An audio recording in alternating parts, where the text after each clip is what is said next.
Death of baby Samantha Pendo continues in Kisumu court today. A total of 21 people will testify in a case seeking to establish the killers of baby Samantha Pendo. The Director of Public Prosecution in November ordered an inquest into the killings of baby Pendo and another minor, Mora, during post-poll protests in Kisumu and in Mathare.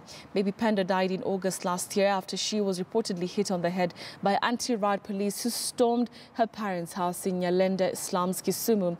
Among the 21 witnesses are 2 General Service Unit officers who were deployed to Mankichok and Nyalenda areas, while some other 2 are attached to the Recce company in Riru. The baby's parents, Banja and Lenser Achieng, and 9 civilians, including neighbors, are also witnesses in this case.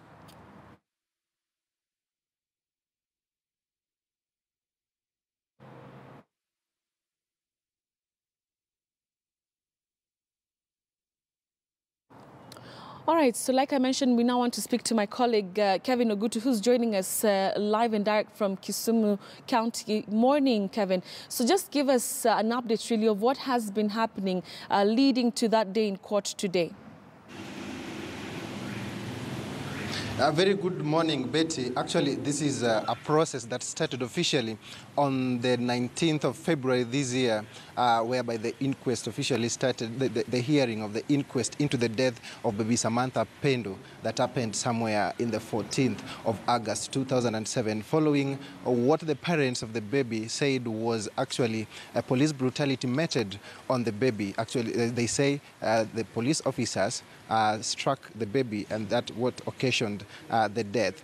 So this is, as I said, this is a process that the hearing started on the 19th of February, whereby the mother of baby Pendo, Lenser Achieng, testified in court, explaining to the court what she had, information that she had regarding what transpired on the 11th of August 2017. Remember, Betty, this is the date that President Uhuru Kenyatta was announced as the winner following the presidential elections on the 8th of August 2007. And immediately the results were announced, there was unrest in the lakeside city of Kisumu here, and Nyalenda happened to be one of the areas that were badly affected, necessitating the disbursement of police officers from the AP, GSU, and General Service officers. Therefore, this hearing today is key because the former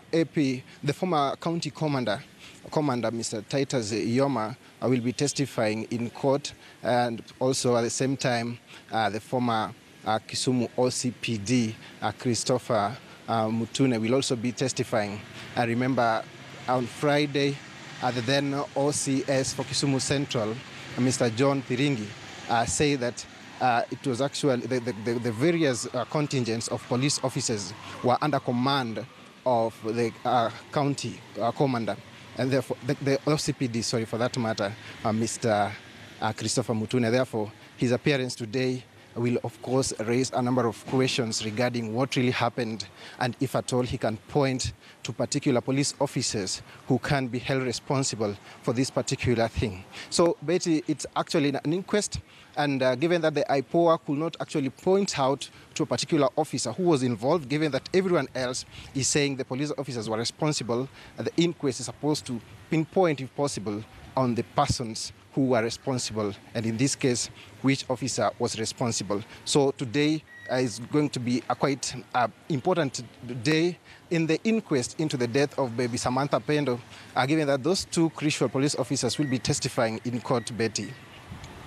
All right, Kevin, let me just engage you on that. And of course, previously, you know, the leaders of different agencies, including the police spokesperson, you know, denied that this actually happened, that the anti-riot police or GSC officers could actually have clobbered baby Pendo. So that has been their stance before. Are you aware of the kind of evidence that the prosecution would have?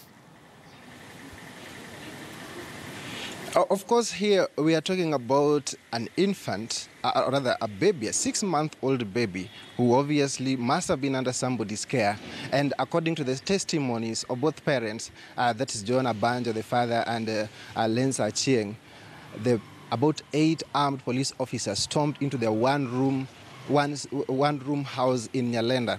So the account of the parents will be quite key here, because if the parents saw police officers storming into their one-room house and actually lobbing tear gas into their house before beating them senseless, therefore that becomes quite a key statement, a key remark, a key milestone when we are talking about who was actually responsible.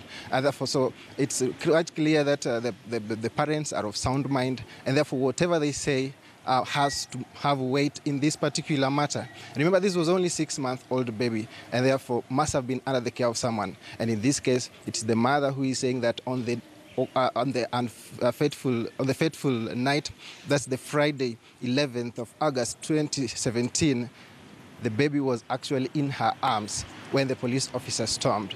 And then remember, we have 21 witnesses here, some of them being police officers. And on Friday, Betty, the government pathologist, Dr. Nixon Mchana, said that the baby died due to internal bleeding, that the baby was hit by a blunt object, not a sharp object as such, which occasioned internal bleeding.